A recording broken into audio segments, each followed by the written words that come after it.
तो मैं आपको ब्रीफ ओवरव्यू दे दूंगा, लेकिन आप अपनी डिटेल में इसको खुद देख लेना, क्लास को भी बता देना, ठीक है। लेकिन आज मैं थोड़ा सा इसको कवर कर लूँगा।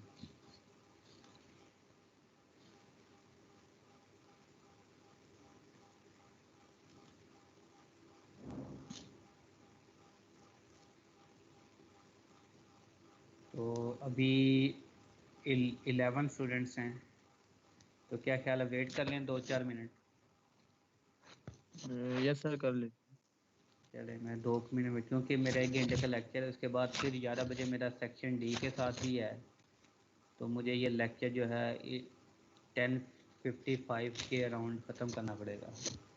So I will wait just for another 3 minute, so I will start the lecture at 7 minute past 10 AM इंशाल्लाह। तो आप क्लास को इन्फॉर्म कर दो कि ऑनलाइन आ जाएं, अभी सिर्फ 11 स्टूडेंट्स ओके हैं। Sir. Okay good. Okay sir. Okay, मैं अनशेयर कर रहा हूँ, अभी दोबारा फिर शेयर कर दूँगा।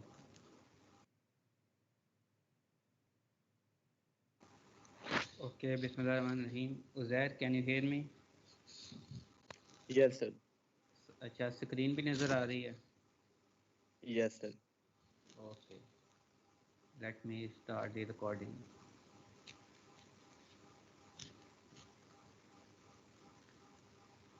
ओके, बिस्मिल्लाहिर्रहमानिर्रहीम। Okay, dear students, today inshallah we are going to start our very first topic, and the name of the topic is unsymmetrical bending. So first of all, I would like to give you the overview of the flexure formula or bending formula.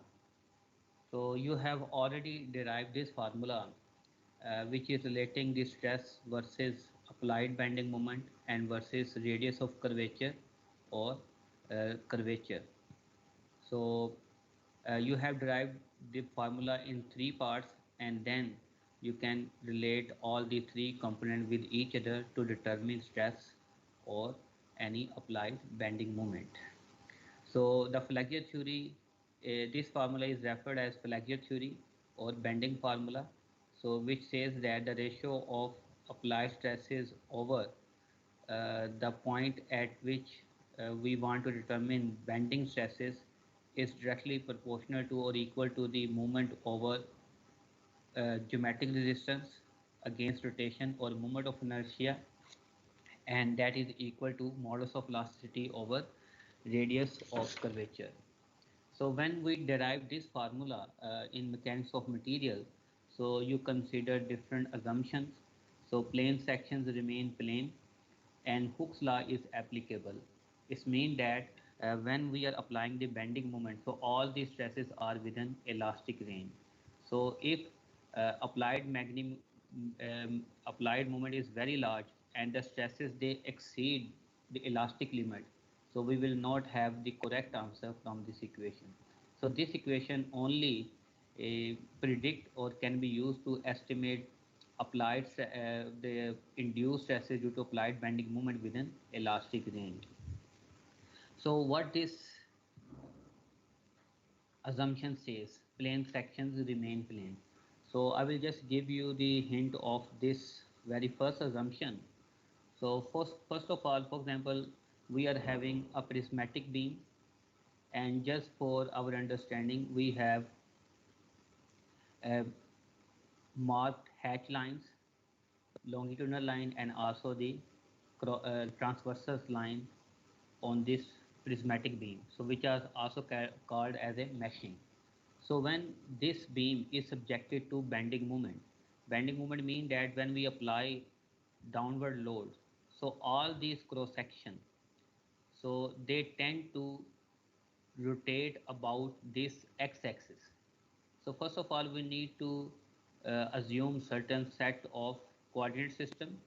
So we are assuming that cross-sectional axis, they are x-axis and y-axis, and the longitudinal axis of this beam is referred as a z-axis.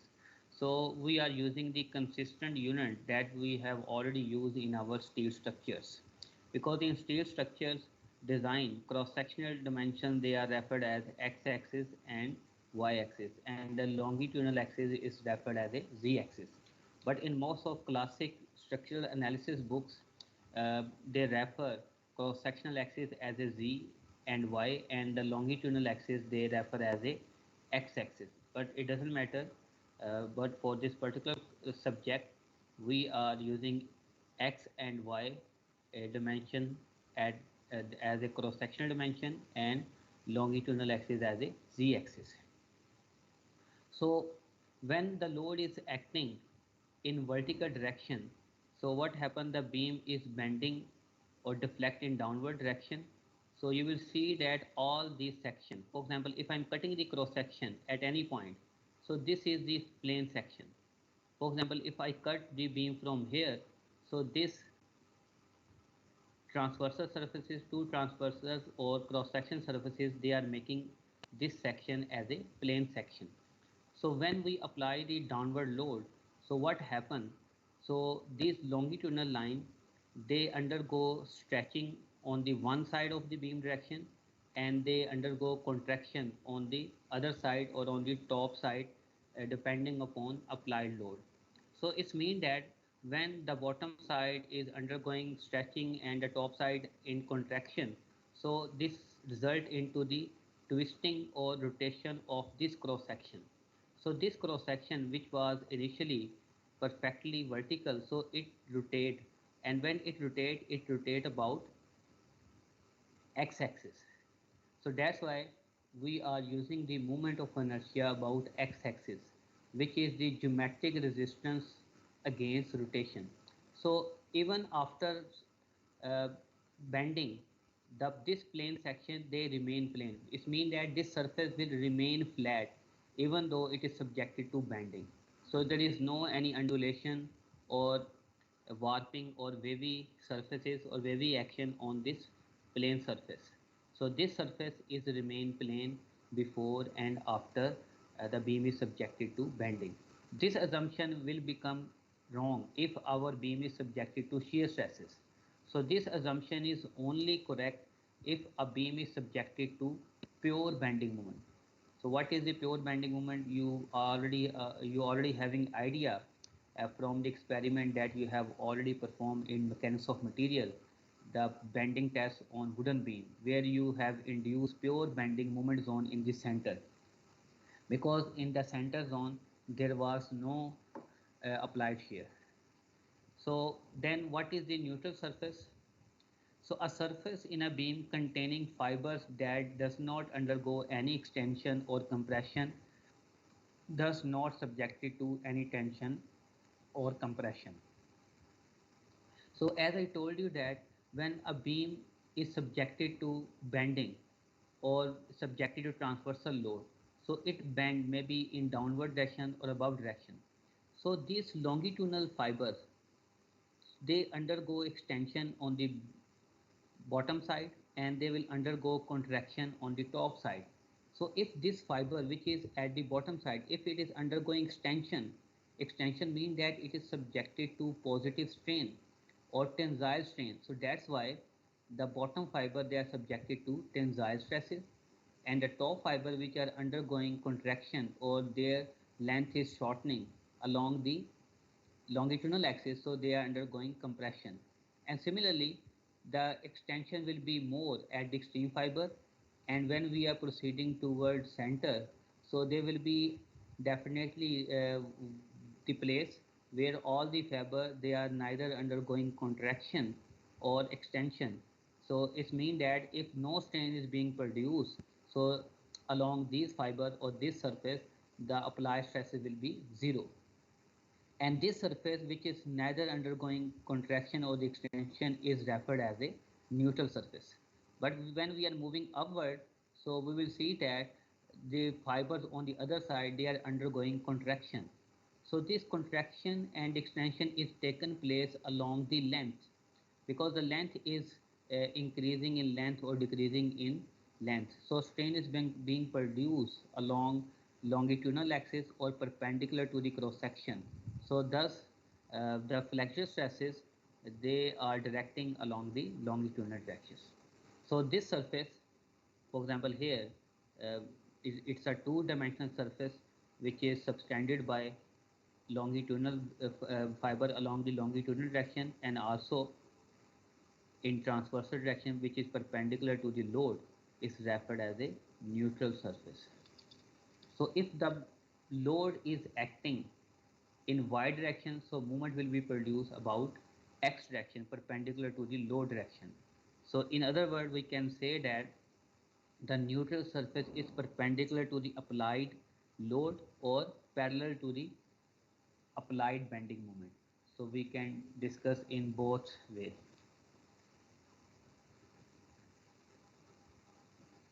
So what is the neutral axis and the difference between the neutral surfaces?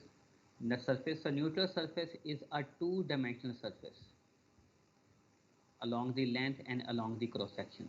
So if we are cutting the cross section at any point, so wherever our cutting cross section bisect this neutral surface, so this intersection will be referred as a neutral axis. So neutral axis is one dimensional line, and the neutral surface is a two-dimensional surface. So the intersection of neutral surface with any cross section of beam perpendicular to its longitudinal axis is referred as a neutral axis. And all fiber on one side of neutral axis are in state of tension and other side will be subjected to compression. So neutral axis is the axis which is dividing our cross section into two parts. Half one part will be in tension and other part will be in compression. So if we are cutting any cross section of beam at any point, so wherever this cross section is intersecting this neutral surface, that will be referred as a neutral axis. For example, neutral axis at any cross section surface will be this one. So if this is a neutral axis at this surface, so one side will be in tension and other side will be in compression or vice versa depending upon applied load. So here I don't want to explain this derivation in detail, but I will quickly pass this derivation. So for example, we are having a cross section. It may be any arbitrary shape. For example, here we are assumed as a trapezoidal shape. So we are assuming reference axis x and y, longitudinal axis as a z. So it is subjected to maybe any complicated loading, but we are assuming that load is only acting in y direction.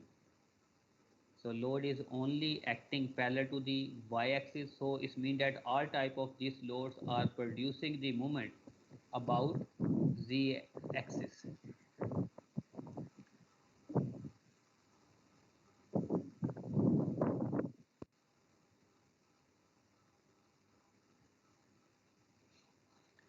So for example, I have assumed the force F1, F2 and F3, and the forces they are acting along the axis of symmetry. So what is the axis of symmetry? The axis of symmetry is the axis about which one side is mirror image of other side. So we are assuming that this cross section is symmetrical about this y-axis. So if the load is acting or passing through this axis of symmetry or acting parallel to y-axis, so all these load they might produce some resultant moment in perpendicular about the perpendicular axis, which is the x-axis. So just assume in this beam, I'm assuming, for example, uh, any reference line, because I have subdivided this beam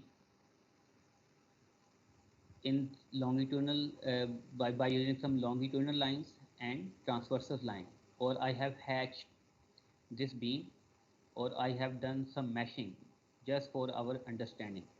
So for example, if I'm assuming this cross section and any two cross section, for example this cross section and this two cross section, any two line vertical line you can assume, these are very close to each other. If they are very close to each other, so the distance between these two any vertical reference line may be assumed as a x. dz, which is a differential distance along the I'm referring as a AC, and the section which is distance of delta AC is referred as a B and D. And similarly, I have assumed three longitudinal axes or three longitudinal line, each may be apart at a distance of y. So y is a distance between the two layers, which is an arbitrary distance. So all these lines, for example, CD and AB, E and F, they were perfectly straight before the beam is subjected to bending, just like here. So these lines, these are perfectly straight when the beam is not loaded. But when we have applied the loading in downward direction, so beam is undergoing bending.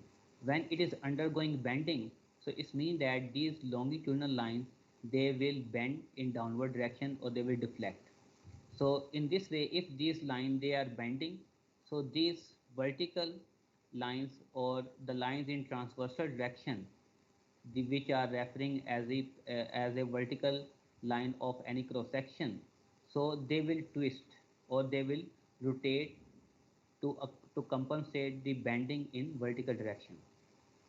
So just assume that I have considered maybe any three line, one, two, or three, and also I have considered two cross section, maybe one this one and one this one, and both cross section are having a distance between as a delta. So before bending, this it was perfectly straight, and the line before bending is referred as a AC, and this another cross section which is at a distance delta z from section AC, it was also perfectly straight. But when a beam is subjected to bending moment, so it means that these cross section they rotate about y-axis, x-axis, just like this. So they are rotating about x-axis, because this cross section will rotate about x-axis just to compensate the extension on the one side and contraction on the other side.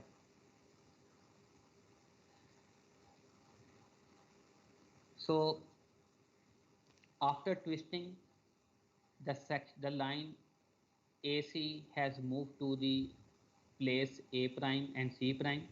Similarly, the cross section B and D, it has rotated to new location or orientation, as which is referred as B prime and D prime. And d theta is the angle subtended by two cross section after twisting or after beam is subjected to bending. So we are assuming that the E and F, they are lying along the neutral axis, and the fiber, this the line C and D, which it is situated on the other side of neutral axis, and the line A and B is situated on the top side of neutral axis. So after bending, d theta is the differential angle subtended by two cross section after twisting, and ry is the radius of curvature subtended by neutral axis about this origin O after twisting, and y is the distance between this neutral axis to the fiber under consideration where we want to determine strain. So we are assuming that d theta is very small, so that this distance C and D, which is actually the curved distance, it is similar to the or same as of this linear distance between C and D. So before the beam is subjected to bending, so the distance between point C and D was CD. But after these cross section, they are undergoing bending. So the distance between C and D has exceeded or increased. So we are having the final length as a C prime and D prime. So here, after bending, what we can do, we can determine the strain in Z direction. Why we can determine the strain in z direction?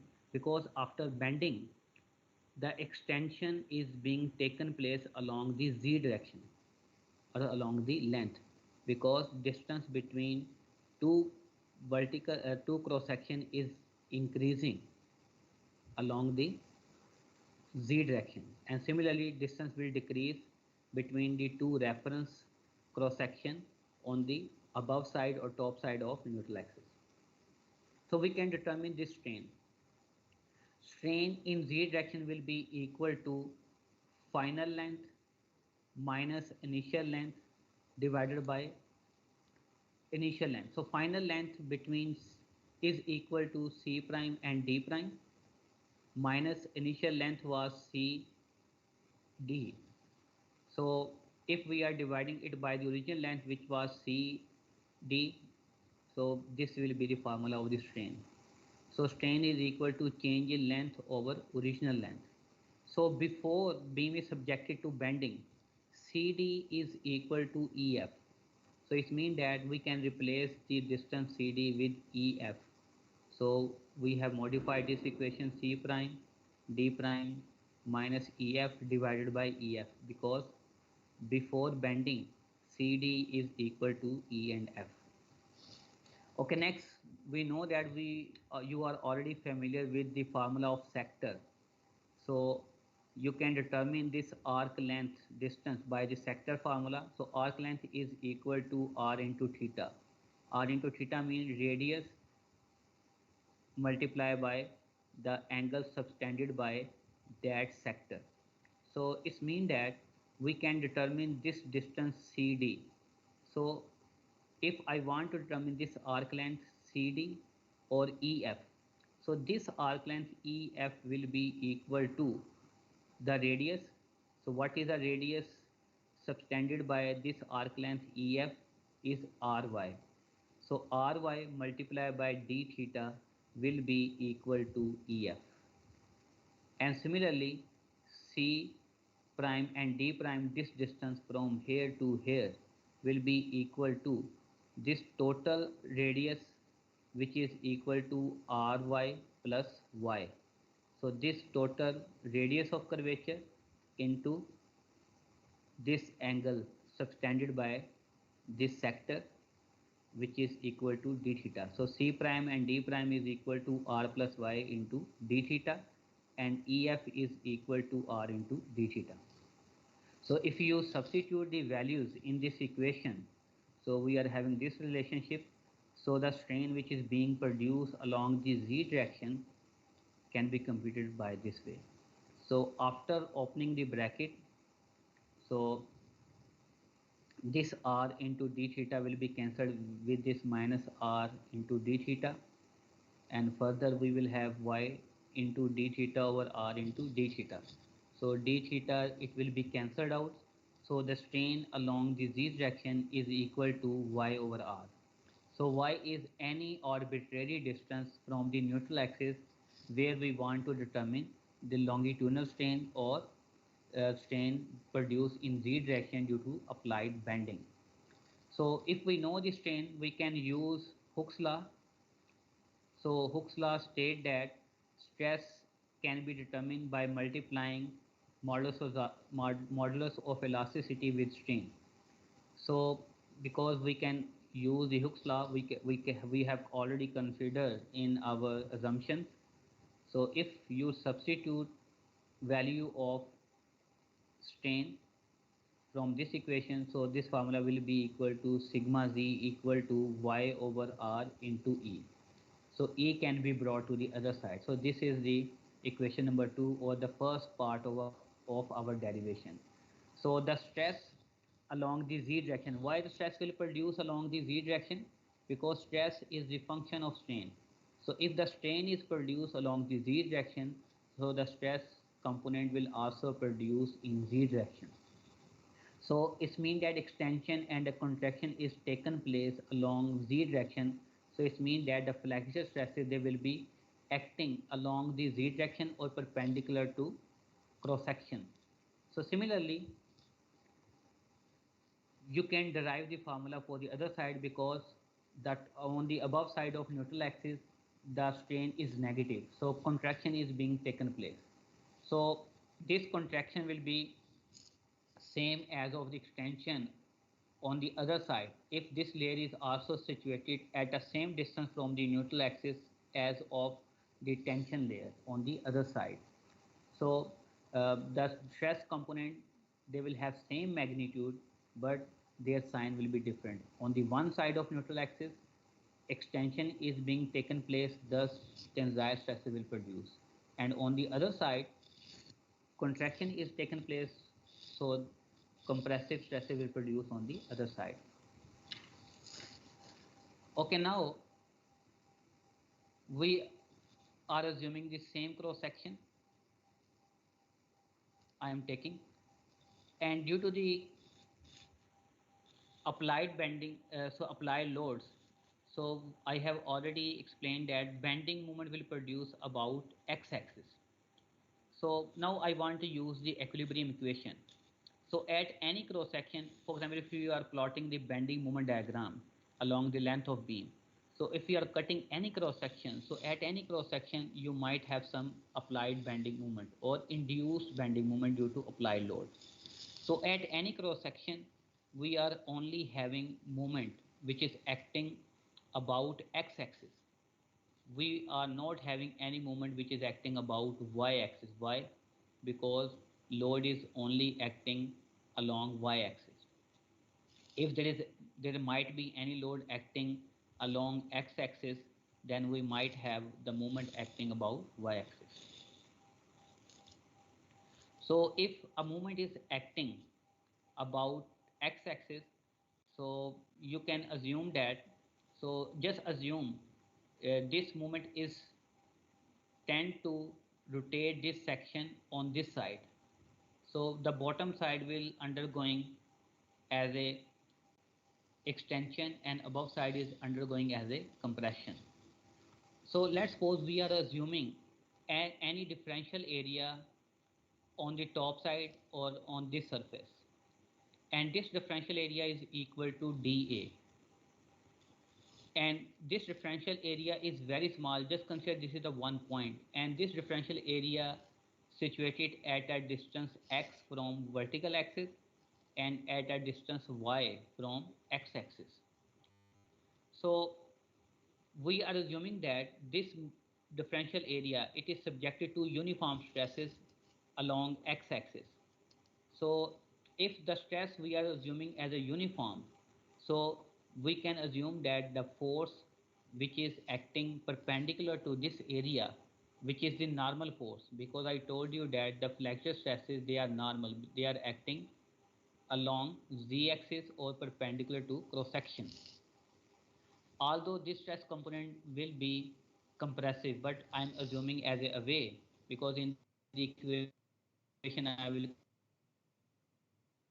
consider as a negative. So this the force or differential force which is acting on this area can be computed by multiplying the material strength or the applied stress with differential area, because stress is equal to force. This differential area subjected to a differential force dP, which is equal to uniform stresses which are acting at this layer into area. Okay, now we want to apply the equilibrium equation.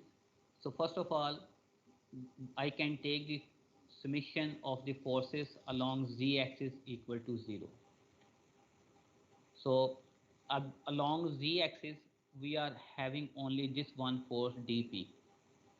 So, and there is no any other force acting. So dP force, if I'm taking the integration of this force over the entire area, because there will be lot of differential area, so I will have total resultant force acting on this cross section. So for example, if the total cross section is divided into 100 area, if I sum up that dP force acting on all the 100 area, so I will have the resultant force which is acting on this cross section, so which can also be represented as a integral equation. So dP integration over the entire area will be equal to 0 because there is only one force acting. So dp force, it can be written as a stress multiplied by differential area. So this stress component we can take as a common. So we have already derived this sigma value. So this sigma from here, sigma is equal to Ey over R. So sigma value we will take from this equation 2. So sigma z is equal to Ey over R. So when we substitute the values here, so E and Y, we E over R we are taken as a common as outside. So Y is the variable. So Y is the variable. So we will have this equation. E and R cannot be equal to 0 because modulus of elasticity is a material property and R is the radius of curvature. So if a beam is subjected to bending, then R and E value cannot be 0. So it means that this parameter can be 0. So by definition, what is this parameter? This parameter is the first moment of area or centroidal location along the y-axis. So what does it mean? It means that the differential force dp will only be 0 along the neutral axis. So this parameter will be 0 when the y will be equal to 0 because dA will not be equal to 0. So where the y is equal to 0? So y is equal to 0 along the neutral axis. So that is also the mathematical proof that the flexure stresses, they will always be equal to 0 along neutral surface or neutral axis. So if we are having any particular y value, so we will definitely have some flexure forces which might be compressive or tensile in nature. Okay, if we are taking the summation of the moment about y-axis equal to 0 for this, so this dp, if it is producing the moment about y-axis, so we have to use moment arm as a x. Equation will be remain same, just we are multiplying dp force with moment arm x to consider the moment about y-axis. So there is no any applied moment acting about y-axis, so it means that this moment, this component should be equal to 0. So derivation is same, just we are having an additional quantity x which is the moment arm. So dp value can be replaced as a sigma into dA, and similarly we can substitute the value of sigma as a value E over R on the outside. So we are having this relationship.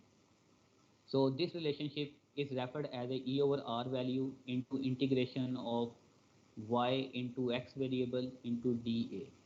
So by definition, this is the definition of product moment of inertia. So you might have studied this definition, product moment of inertia, in mechanics of material. If you have forgotten these terminologies, so I will strongly suggest you to open the book of statics, or you just revise the concept of your basic mechanics. What is the second moment of inertia or second moment of area or the product moment of area? So what is the product moment of area? So product moment of area, if you are taking the moment of area simultaneously about x-axis and y-axis, that is referred as a product moment of inertia. So we are replacing this quantity by Ixy. So E over R cannot be equal to 0. So this parameter will only be equal to 0 if product moment of inertia is equal to 0. So it means that there will be no stress produced about y-axis. And product moment of inertia, inshallah I will explain in my next lecture. This product moment of inertia is always 0 for a symmetrical cross section. For any symmetrical cross section, the product moment of inertia always equal to 0. What is the symmetrical cross section? If any cross section is having any axis or one axis about which one side is the mirror image of the other side, then this section is referred as a symmetrical section. So this cross section is having symmetrical axis y axis. So this side is the mirror image of this side. So it means that this cross section will be symmetrical cross section. So although this x axis is not the symmetrical axis, because this bottom side is not the mirror image of the top side. If for any cross section, if any one axis of symmetry exists, this cross section will be referred as a symmetrical cross section. So this shows that equation 4 is only valid if y-axis is the axis of symmetry. So that is as per our assumption, or we are having symmetrical cross section. So product moment of inertia is equal to 0 for a symmetrical cross section. So there will be no moment produced about y-axis. So this is our main interest topic of the main interest that we will discuss in detail, which is actually uh, if we are dealing with the unsymmetrical cross section, so our beam cross section might undergo unsymmetrical bending. So based upon this definition, we will differentiate between unsymmetrical and symmetrical bending as we progress in our topics. So similarly, if we are taking the moment about x-axis, so dp force, if we want to take the moment of dp force about x-axis, so we need to consider the movement arm as a y. And this resisting bending moment be equal to the applied bending moment, because we are also having the moment which is acting about x-axis in this case. So applying the equilibrium equation about z-axis, summation of all the moment about z-axis. So dp force, we if we take the moment arm about y-axis, so it is producing the moment about x-axis, and this moment should be equal to m. This is the applied bending moment that we have already considered, this one, because and this moment is produced due to the applied loading acting along y-axis. So here, after substituting the value of dpy into dA, so y is sigma is equal to ey over r.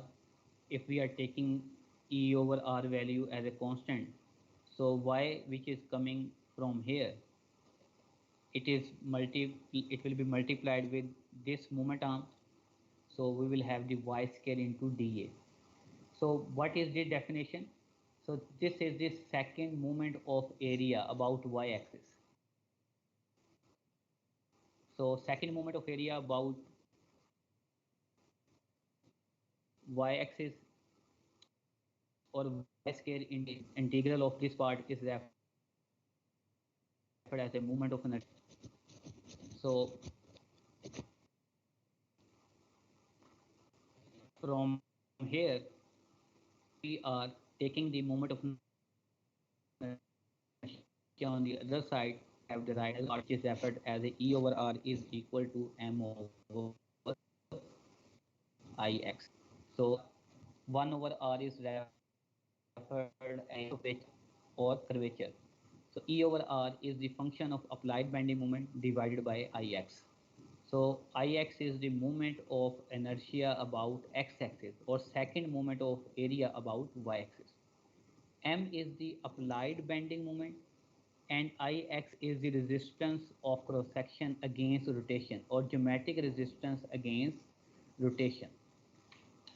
So if we are comparing equation number 5 and equation number 2, so y sigma z over E is equal to y over R.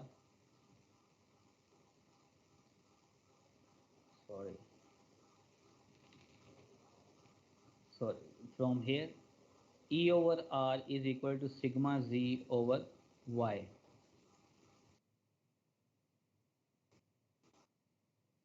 So we are having this complete theory. Side bending moment, we know the moment of inertia, so we can determine the stress at any particular layer y. Time if we are not given the applied bending moment, but we know the curvature or the radius subtended after bending, then we can also determine the stress by using this relationship. So in this particular subject, we will also determine the bending stress by this radius of curvature method and also due to the applied bending moment. So now we are able to categorize our bending into two types. Simple bending theory applies when bending takes place about an which is perpendicular to the plane of symmetry. So what does it mean?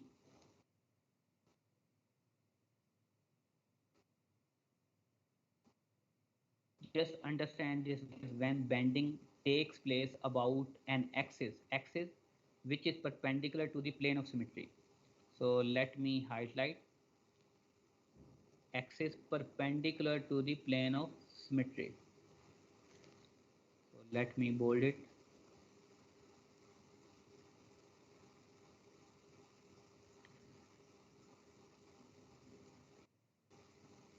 So this axis, if bending applied bending moment is produced about axis, this axis and this axis which is perpendicular to axis of symmetry. So for this cross section, if bending is produced or movement is applied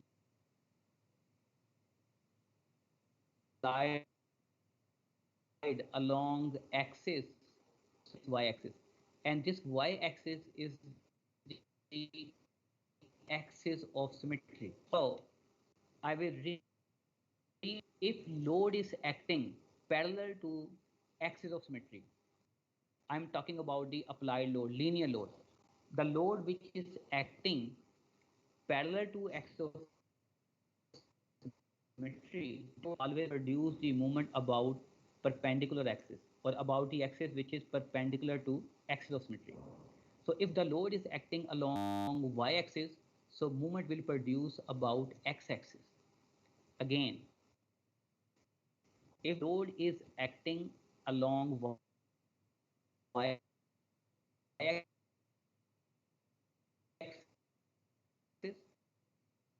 produce about x-axis. Rotation will take place about the axis, rotation axis about which the movement is being produced, and movement will always produce about the axis which is perpendicular to the loading axis or perpendicular to axis of symmetry. So a simple bending that until the concept that until we are familiar with is the bending which take place only about one axis. So if the load is acting along axis of symmetry, or if the moment is produced about the axis which is perpendicular to the axis of symmetry, then we will have symmetrical bending. Symmetrical bending means uniaxial bending. Uniaxial bending means that the cross section will only bend about the x-axis or deflection will produce only along y-axis. So in symmetrical bending, so our neutral axis will be the axis about which the moment is produced. So one side of the neutral axis will be exactly will be entirely in tension and other side will be in compression and vice versa. So if applied load is not acting symmetry, then in that case, or load is inclined acting at certain orientation with reference to symmetrical axis, then in that case, the bending will not be symmetrical. So the our cross section, it will bend about x-axis and also about y-axis. So it will simultaneously bend about both axes. So that thing we will study in detail. So we will see that what our cross section will not bending symmetrically or not bend about the one axis. So that is our main topic that we will study in detail. So simple bending you can also say as a uniaxial. Uniaxial bending takes place about one axis only. Theory applies when bending takes place about an axis which is perpendicular to the plane of symmetry. Movement is perpendicular to the plane of symmetry, or load is acting parallel to the plane of symmetry, because load and movement will be perpendicular to each other. If such an axis drawn through the centroid and other mutually perpendicular to it through the centroid, then these axes are called as a principal axis. So definition is little bit complicated, but I will definitely explain it again. The plane that are parallel to the principal axis and pass through shear center are called the principal plane of bending. Okay, for example, forget about this definition because this is complicated. I will explain when we will discuss the topic of shear center. But let me explain the definition of principal axis. So principal axis, if we are having any axis of symmetry, and if this axis of symmetry they are passing through the centroid, then this axis is called as a principal axis. So if we know one principal axis, so second principal axis will be perpendicular to that axis which is also perpendicular, which is also passing through the centroid. So if movement is acting about these principal axis, then our bending will be symmetrical. So if the movement is not acting about that principal axis, so bending will be unsymmetrical. So I will stop here. So inshallah next time when I will start my lecture, so I will start explaining again from this principal axis, because after that we have to understand the concept of unsymmetrical bending and symmetrical bending in detail. So I would like to stop the recording. So CR, can you hear me? Yes, sir. अच्छा CR, यार आप आपकी side पे भी मैंने recording मेरे ख्याल में कर रहे होते हैं स्टूडेंट्स के नहीं, लेक्चर्स की? यस सर, आई थिंक, लेकिन सर इसमें अब टीम्स में वो डायरेक्ट शायद अपलोड हो जाती है, अगर इधर भी हो तो आपके पास आ जाती है डायरेक्ट, आप फाइल। डाउनलोड कर सकते हैं फाइल? या सर वो फाइल सेक्शन में शायद आ जाती है, वो दूसरे टीचर कह रहे थे। लेकिन वो सिर्फ वही स्टूडेंट्स कर सकते हैं डाउनलोड जिनके पास यूईटी का ईमेल जो यूज़ कर रहे होते हैं। सर वो शायद अपलोड हो जाती है अलग से फाइल, एज जिस तरह लेक्चर वगैरह नहीं अपलोड करते उस तरह से। चलो ठीक है, मैं उसका फिर लिंक पे देख दूंगा, ठीक है। अच्छा ये देख लें काइंडली स्टूडेंट्स ओके को सर। कहें कि नेक्स्ट टाइम ये जब लेक्चर में आए तो ये लेक्चर लाजमी रिवाइज करके आएँ, otherwise it will be difficult to comprehend upper hand the next topic, ठीक है। Okay so sir. मैं अभी अटेंडेंस डाउनलोड कर लेता हूँ आज के लिए जी, नेक्स्ट टाइम से मैं फिर अटेंडेंस चेक भी कर लूँगा। So I have another lecture immediately after this.